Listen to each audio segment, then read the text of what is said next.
Hello guys, magandang hapon sa lahat. Ayan, meron tayong order para bukas. Ayan. So, customer ito from Buhangin, Davao City. Ayan, yung order niya po is yung 9,000 na package. Ayan. So, sa 9,000 na package, ito po yung kasama na outdoor extender diyan. Okay? Ayan. So, TP-Link 110. Ayan, ito po 'yan, TP-Link po 'yan. Okay? Ito po itsura niyan. Okay? 9,000 na package po kapag ganito ang outdoor extender. And then kasama sa package yung dalawang tig 10 meters na cat 6 LAN cable. Ayan, dalawa po 'yan. And then kasama sa package syempre yung ating 2x3 na tarpaulin. Ayan, 2x3 po ang size nito. Okay? Ayan po, malaki po ang size. Ayan. And then syempre yung ating Vendo na core box. Ayan, so curving Vendo natin. And then naka-anti-hook na 'yan. And then naka-lead frame. Okay? Ayan. Sige, try natin maghulog. Ayan. So connect tayo muna. Before maghulog, connect tayo sa outdoor extender. Ayan. So yung gusto ipangalan ng customer dyan sa outdoor extender niya. Ayan. Punta tayo sa isang phone. Okay. Wait natin. Okay, lalabas dyan. Okay, ito yung gusto niya ipangalan. Yan, yung LANs Piso Wi-Fi. Okay, connect tayo sa LANs Piso Wi-Fi. Ayan. So, a few seconds, syempre, magpa-pop up yan sa customer portal. Okay? Ayan. So, click natin yung vendor rates. Yan. If gusto tignan yung rates, yan. So, yan yung default rates. Ayan. Pwede mo yan baguhin sa admin panel mismo ng vendor. Okay?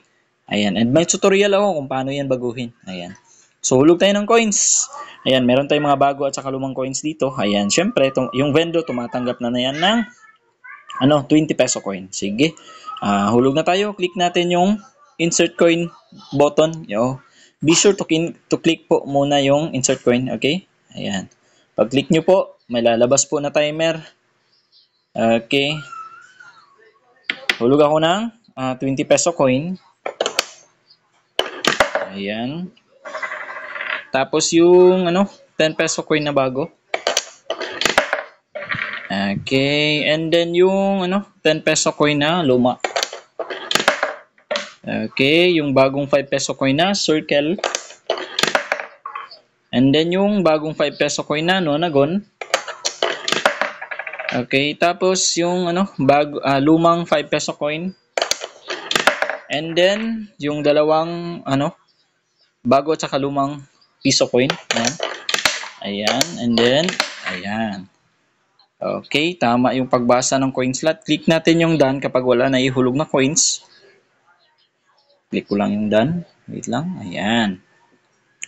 Ayan, a few seconds, syempre, magpa-pop up yan. Or I mean, mag-exit. Ayan, then may magpa-pop up sa taas, okay? Meaning, connected ka na yan sa vendor, okay? Try natin mag-play ng video. Ayan, so, kita mo sa taas, ayan, connected tayo sa LANs Piso Wi-Fi. Okay, punta tayo PureTuber para wala nang ads, automatically magpi-play yung video.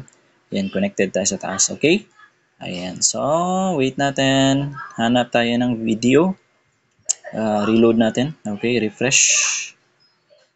Ayan, so, hanap lang ako. Teka lang. Ayan, play natin yan.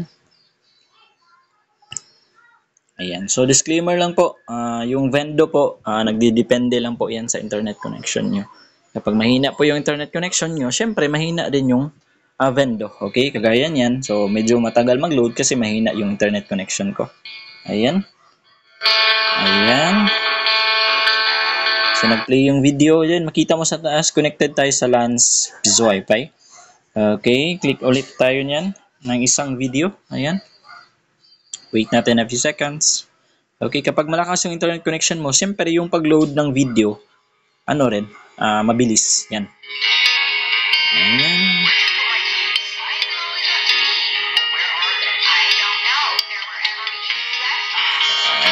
Okay, so makita nyo, nag-play yung video and then connected tayo sa LANs Piso Wi-Fi. Okay, meaning po, gumagana po yung Vendo natin. Ayan, so wala pong problema. Okay, again po, yung order ng customer natin from Buhangin ay yung 9,000 na package. Okay, kapag 9,000 na package po, yung kasama sa package dyan, yan po yan, yung TP-Link, yung outdoor na kasama, outdoor extender ay TP-Link AEP 110. Okay, yan po. Ayan, so okay, ready na ito for delivery and setup bukas. Ayan, sa Buhangin lang po. Okay? Ayan. Kung gusto niyo po pala nang mag-inquire regarding po sa mga packages natin, kindly contact niyo lang po sa page. Ayan.